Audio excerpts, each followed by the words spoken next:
figure incontournable du théâtre et du cinéma français. Fabrice Lucchini ne ménage pas ses efforts. Aujourd'hui âgé de 71 ans, le comédien légendaire poursuit ses prouesses sur les planches puisqu'il est toujours à l'affiche de La Fontaine et Le Confinement au théâtre de Montparnasse où le spectacle est quasiment toujours à guichet fermé. Mais loin de se contenter de ce succès phénoménal, le mari d'Emmanuelle multiplie les projets en tout genre, y compris au cinéma, puisqu'il sera de retour dans les salles obscures dès la semaine prochaine, le 15 février 2023.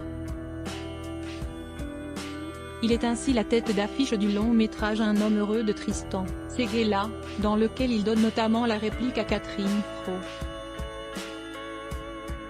À cette occasion, Fabrice Lucchini a accordé un entretien fleuve à l'ancienne présentatrice du journal télévisé de TF1 et celle qui est, depuis peu la femme de Renaud Capuçon Laurence Ferrari, pour le magazine Paris Match dans leur édition du 9 février 2023.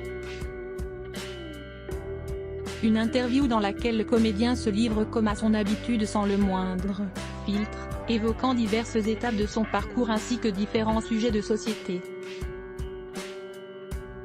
notamment sur ses impôts et son rapport à l'argent. Je n'en ai absolument rien à foutre, nous n'avons pas été élevés dans une famille de gauche qui méprisait l'argent.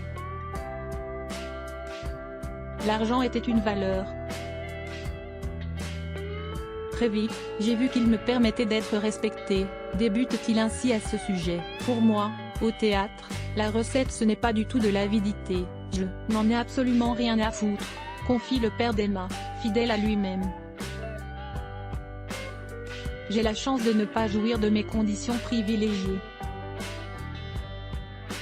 Je n'ai aucun fantasme, le luxe ne m'intéresse pas. Je suis traversé régulièrement par la culpabilité de ma promotion sociale et ce qui va avec, mais comme je paie des impôts assez substantiels, eh bien, je sais quand je joue au théâtre le soir que 2/3 de tout ce que je produis part en impôts et en taxes.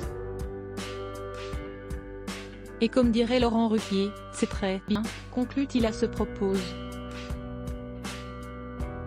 Car si l'argent et les impôts demeurent des tabous pour la plupart des Français, ce n'est pas du tout le cas de Fabrice Lucchini.